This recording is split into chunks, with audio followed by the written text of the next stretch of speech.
ไปหาบนเตียงก่อนพี่น้องพอแล้วโม่นึงพี่น้อง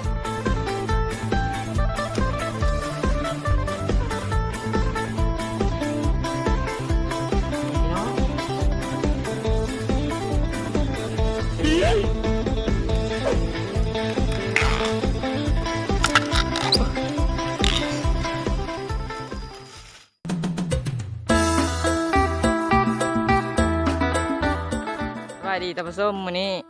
อยู่กับซ่องผู้ว่าวันนอกเนาะมื้อนี้พวกเราสิพากันไปหาเฮ็ดไปเบิ่งกันว่าสิได้หรือบ่ได้ไป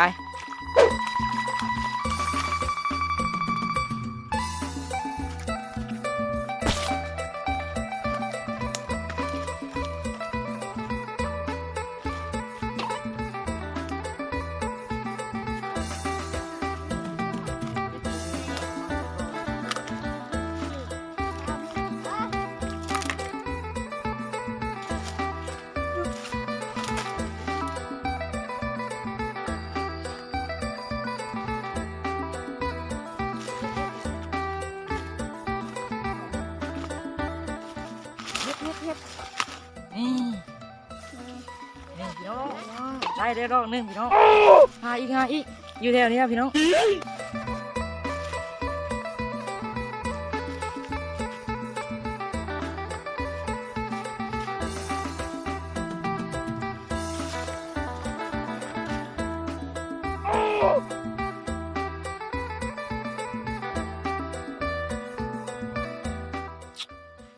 เอ็ดเนี่ยพูด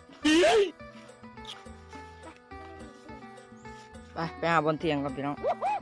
หาว่ามันเคยอ้อ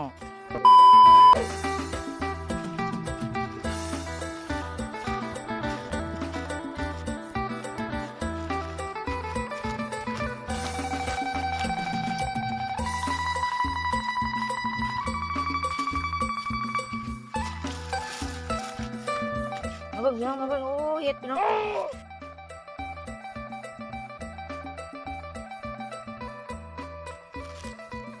เห็ดพี่น้อง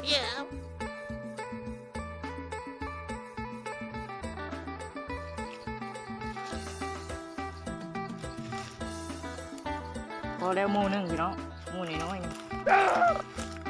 มาเบิ่งว่าเบิ่งพี่น้องมันสิได้อีกบ่หาก็ได้โม่น้อยนึงพี่น้อง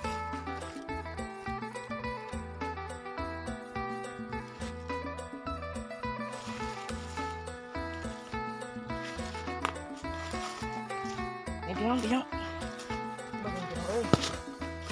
โม่น้อย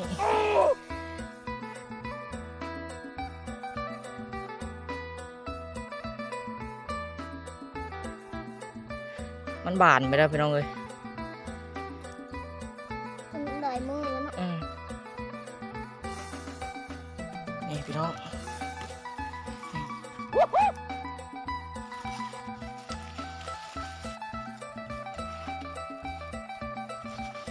โอเคไม่ง้ออีก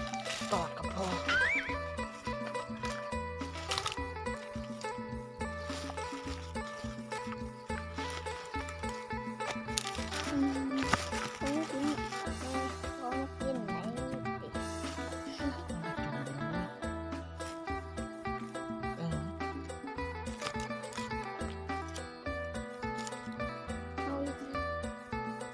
เราก็ตามเอา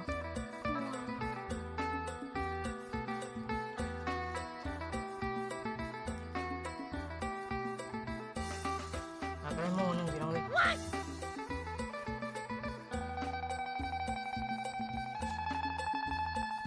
เราได้โม่น้อยนึงโม่ได้เราติดอยู่พี่น้องเลยตัวบาทก็มี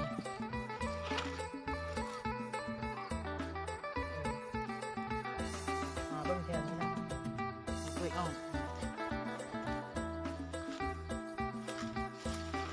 นี่พี่น้องเราไปจูบพี่น้องเลยจูบงามพี่น้องได้บ่ล่ะจูบเจ็ด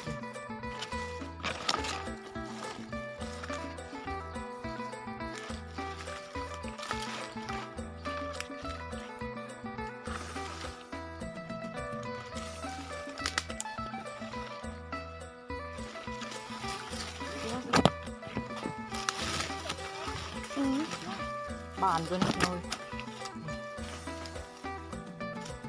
กลางบานพี่น้องตัวนี้นี่ตัวหมูน้อยๆพี่น้องเลยว่ามันเคยออกพี่น้องว่าไงตรงนาต้นม่วงพี่น้องเอ้ยเคยออกนี่ออกไปเลยเห็ดตรงนาต้นม่วง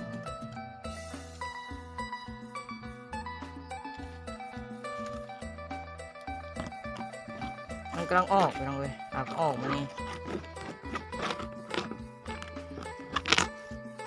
มันตัวอัน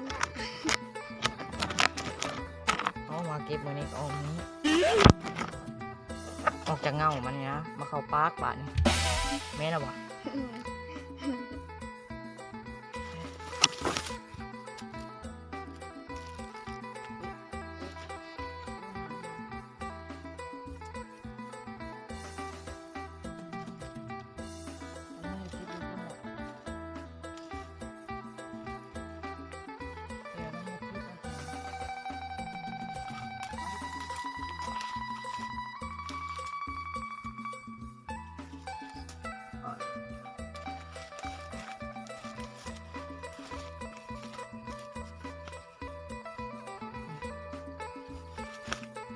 จิ้มเอาไปน้ำจะทำขึ้นอีกนี่มันจิ้มนี่มันเบิดเลยนะบ้าน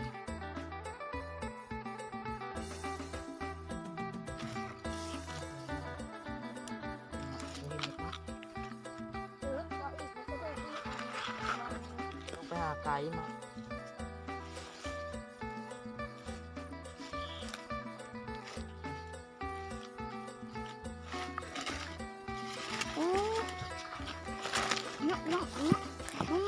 นี่พี่น้องนี่เราไปจุ่มพี่น้องเลยพอดีครับ แกงกินนี่เนาะ พอเก็บน้องเลยยังเข้ามาเห็นก่อนจะเก็บสโลว์บ่ไรของดีมีน้อยพี่น้องเอ้ยปีหนึงมี2-3 เทื่อ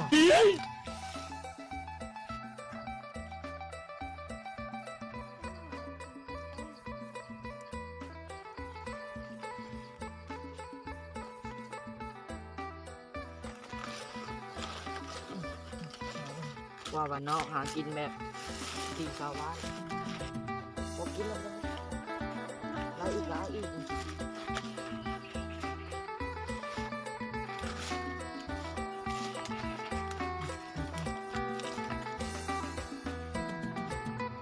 ไปไม่วันก็คือ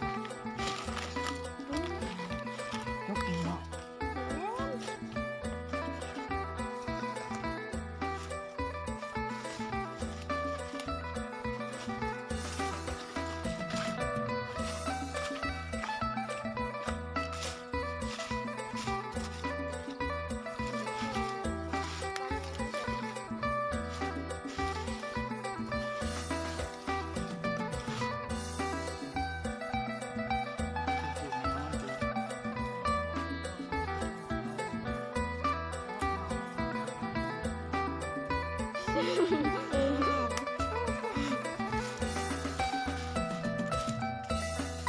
อยากกินเห็ดปวกอยากกินเห็ดปวก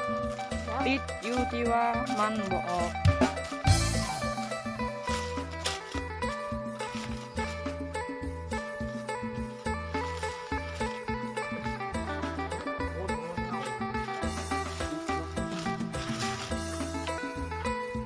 นี่จุ๊บเห็ดยังไง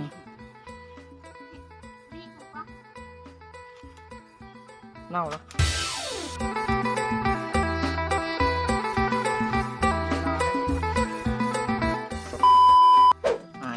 ปรีกินยังฆ่าก็อยู่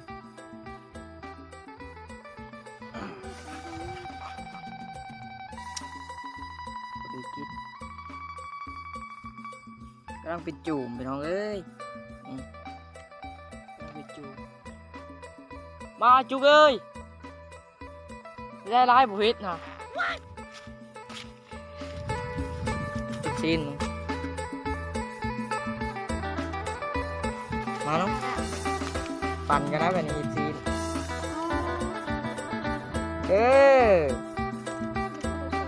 ไปเข้าไปเจ็บอยู่ในบุ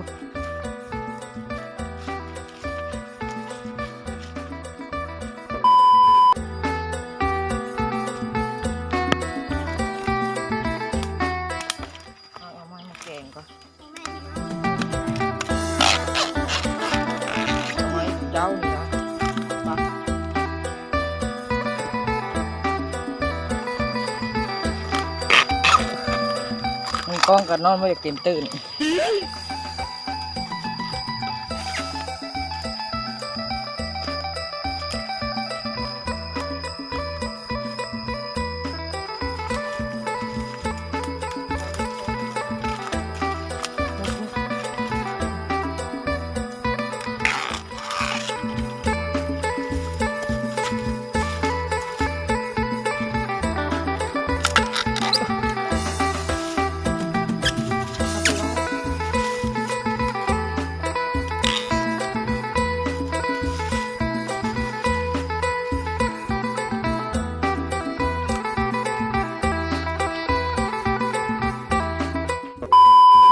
กินพี่น้องเลย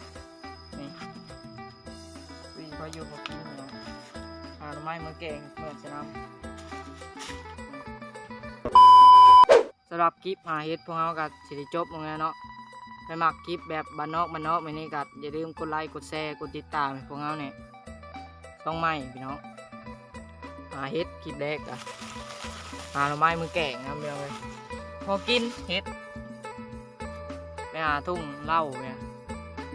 เฮ็ดกำลังออกกำลังฝนตกแดดออกฮะยกไปเดียวนี่แหละ